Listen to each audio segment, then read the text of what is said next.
let's step back for a moment and realize that we, as a social mammal, are connected species. This is our heritage, our evolutionary heritage is to be connected. What has civilization done to this heritage? It's basically has partitioned us and created artificial boundaries. We use governments, we use religions, we use skin color, we use even language in some countries as a way of separating people and treating them as inferior or secondary or uh, submissive. What's going on has gone on for you know, since through the whole history of, let's use the term, modern civilization. And we have no idea what occurred more than 5,000 years ago, but during the 5,000 years where there's some documentation, we know that these types of events occur. Now, the part that we all know is that it's literally rewired into our DNA, the pain and the connectedness. We feel the pain of others, and what we've learned from the trauma world. I think the trauma world teaches us how to deal with and what to expect with what's going on. And as the trauma world has taught the survivors that the way to survive is not to feel. Not very rewarding lifestyle, but not to feel. Because what you're saying is if I don't feel, I don't connect. If I don't connect, I don't feel the pains of others and I don't feel my own pain. But in doing that, they're disrupting their own neurobiological feedback loops. So people who have suffered severe traumas often have what are frequently called comorbidities. They have physical ailments that are usually autonomic because they've turned off their feelings. They're turned off the feedback loop of the autonomic nervous system. And we can say that feelings of safety are really our alert or conscious brain interpreting these interoceptive cues from our autonomic nervous system. When we feel safe, our body's supporting homeostasis. When we feel that we're in threat, our body's in a state of disrupted homeostasis to support defense. It's a logical thing. We need metabolic resources for defense, but when we become defensive, it's a slippery slope because if we become overwhelmed in our defenses, we shut down. And so we can't defend anymore. We become submissive or we basically dissociate and disappear. And the reason is that to be in a chronic state of hypervigilance and fight flight, which is the common view that people think of being defensive, is extraordinarily metabolically costly. It disrupts our body's own self-healing tools. So it disrupts our resources so we can be in that state efficiently and effectively for short periods of time if we have the cues of safety to allow our bodies to go back to a state of homeostasis. So with that preamble, we're really laying the ground for what's going on. And that is in a war zone, it's very difficult to find the moments of safety. In refugee environments, it may be more possible because you don't have to be hypervigilant about air raids and going to bunkers and basically not knowing that whether or not where you are is safe enough for your body to survive. So the first part is to understand that being in a defensive state is part of our biology. The other part is to understand that our nervous system, our functionally default where we want to be, is safe in the arms or in proximity with others. So that's part of our nature. Our nature is to co-regulate with others. But co-regulation in a war zone or under severe threat doesn't work because we can't, the nervous system will not allow us to be distracted by cues of safety if there is impending threat, life threat occurring. So we have these complicated priorities that our nervous system is trying to deal with.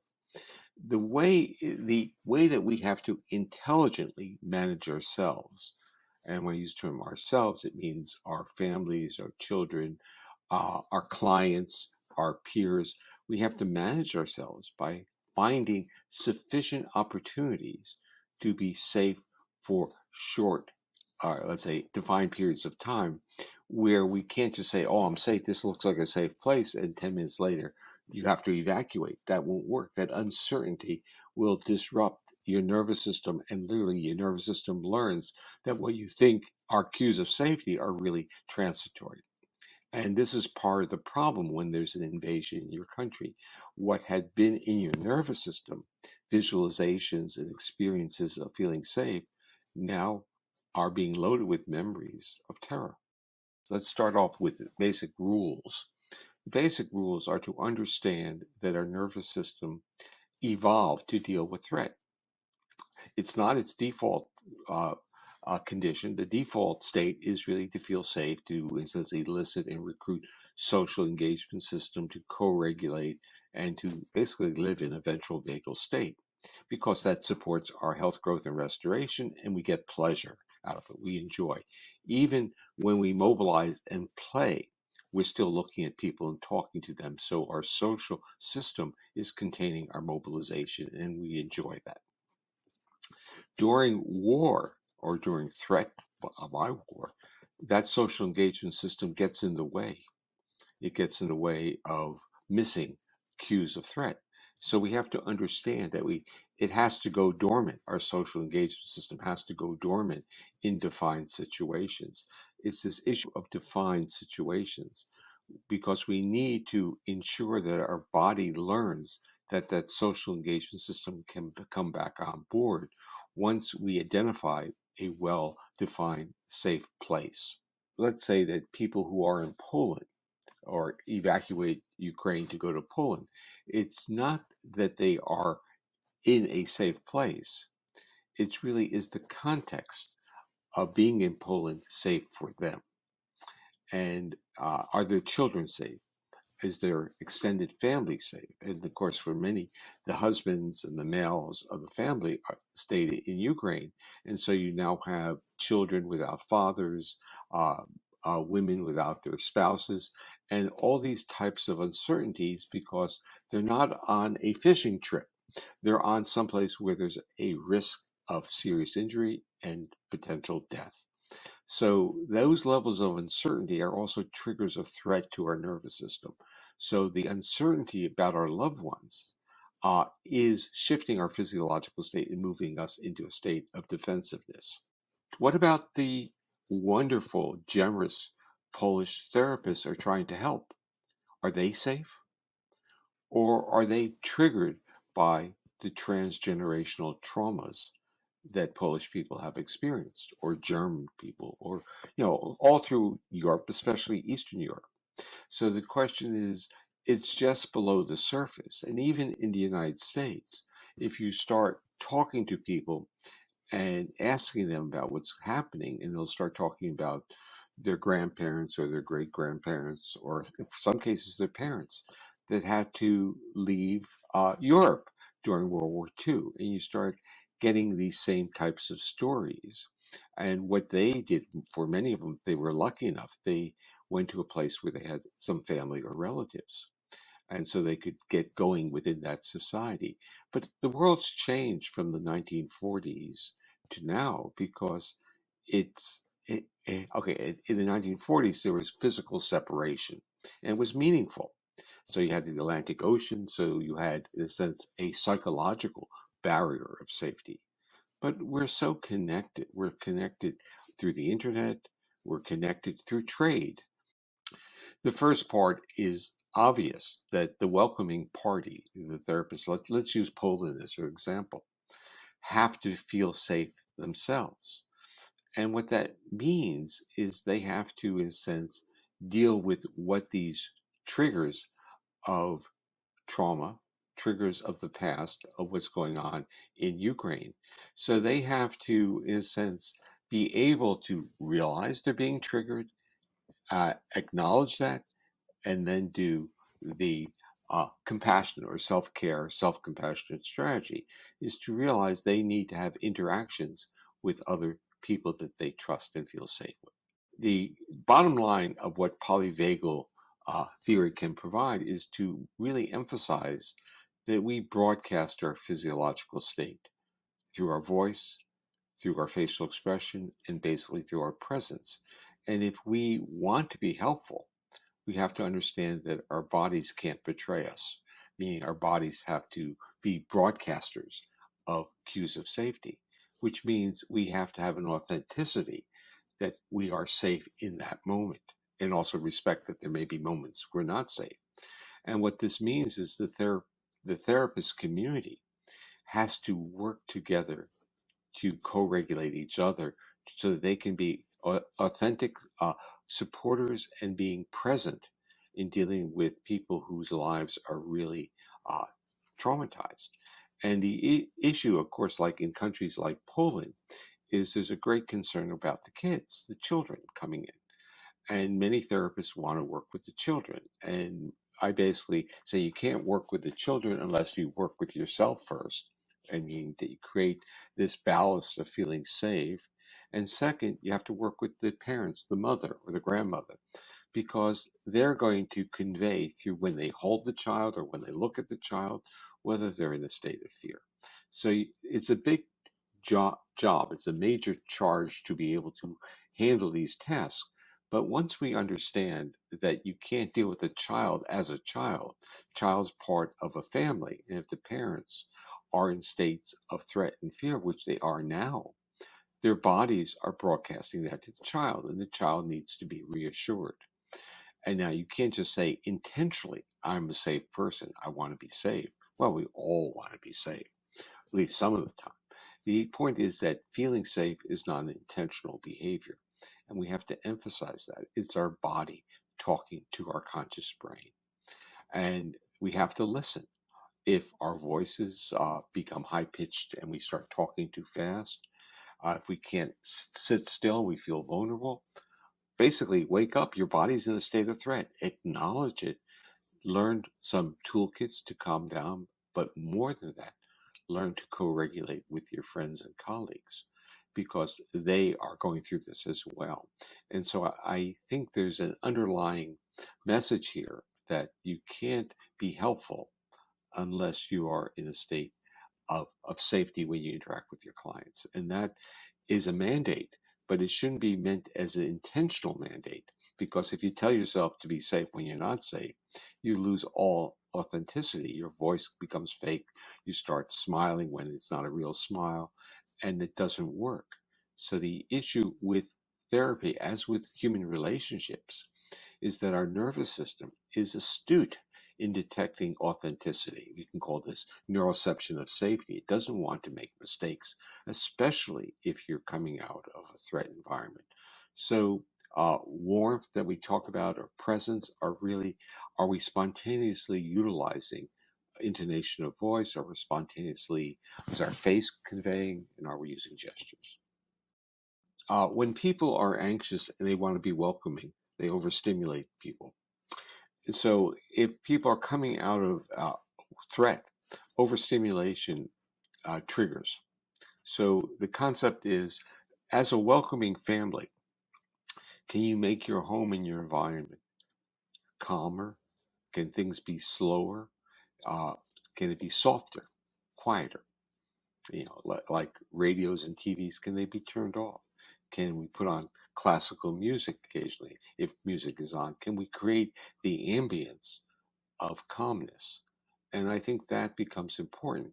That it's not, again, the Western civilization is extremely concrete in how it defines feelings or experiences. Basically says you're safe if I tell you you're safe. Well, when we study people who have had trauma or refugees, we know that they're not safe in places that we are safe.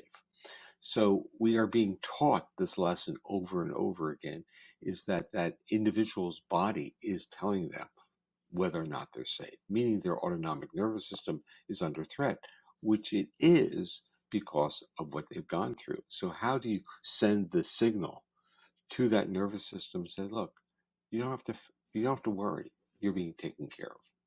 And you do that by calming, basically like treating an infant or treating a pet. You create the environment that allows that nervous system to move out of a state of hypervigilance to calm. And when the system calms, it spontaneously becomes engaging. And once it becomes engaging, that's the social engagement system, it becomes co-regulatory.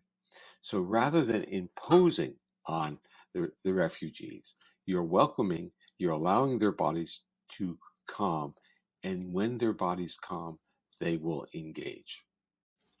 Well, first of all, let's emphasize that feelings are not just a subjective uh, thought. Feelings are our physiology, our physiological state talking to our conscious brain. And so you could modify that that statement by saying feeling safe, or you're not going to forget feeling threat either. So, this is what sticks in a lot of people's mind is being humiliated or shamed. And so feelings stick. And the point that I try to make about polyvagal theory is that it's literally a science of feelings of safety or feelings of feelings, and that there's a neurophysiology underneath that. And in the history of psychology and psychological constructs, feelings haven't really gotten the credibility. It's been viewed as subjective reports, not an objective physiological state. And I like to link feelings of safety as our autonomic nervous system being in a state that it can do what it needs to do in supporting our health, growth, and restoration. And of course, if we feel safe, we are healthier. And if we feel under threat, we start getting all kinds of comorbidities, but they're not comorbidities. They're just our autonomic nervous system being in a state of threat for too long. It The system evolved to do great things, and that means it could move in and out of states of threat for short periods of time. So it's not that the challenge is stressing. The damage occurs if you're into that challenge for too long. And this is even in the US in terms of the pandemic. This was one of the features of physicians and burnout. They were in this chronic state of threat for too long. And the nervous system's just, I got to get out of here. I got to bail. So your point, Jerry, is the homes are creating states of safety, feelings of safety. And if the hosts are astute, they'll see the feelings being projected in the behaviors of those with whom they're hosting. And the point is when those that they are hosting start to spontaneously engage them symbolically or with language, you know that it's working. If the body is not safe enough to process cues of safety, it can interpret cues of safety as threat. And one example was already done in Poland, where they tried the SSP with a mother refugee. She lasted 46 seconds on the listing before her nervous system became so destabilized she had to stop. Now, it doesn't mean that it can't be useful. It means that it has to be titrated, and it means that you need time. Also, maybe with SSP, there's what is called the core, which is the major processing of acoustic simulation. But there's also the connect where they can listen to the music, they become familiar with it, where nothing has changed to it, and the balance, which is kind of intermediate. It's a mild filtering. So if they start with the connect and see if the person can even listen to music. So the reason that singing in the bunker or playing the piano in rubble works is that the people can still move around. So the point is that they can get into this state of safety, but the state of safety is also being protected by the nervous system being able to mobilize. When you bring a person in and sit them down for the SSP, they're in a chair, they're sedentary. Uh, there's a cultural expectation that when you sit, you're staying there, you're doing this. Uh, but they're not, in a sense, moving and dancing. And if they were moving and dancing, it would probably might work with the refugees. So the point I'm saying is that we have to understand that when a nervous system is chronically in the state of threat, it doesn't take well to immobilization, even if it's immobilization without fear, because immobilization in itself is enough to, through association, to trigger that system. Let me just close by saying, we are a connected species. We're also a traumatized species, and we heal through our interactions with others. And that pathway is open when we present ourselves to others as being authentic and accessible, meaning that we are safe for other people. And that's kind of the underlying motto that we have to carry with us, that we are available and safe to others. And during these challenges that are going on, it reminds me of this importance of this unit of interaction with others as the building block for a society.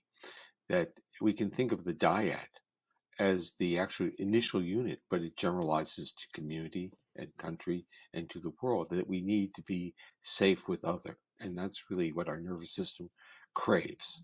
And I hope it grows. I hope the ability to feel safe and to engage and co-regulate is the next pandemic.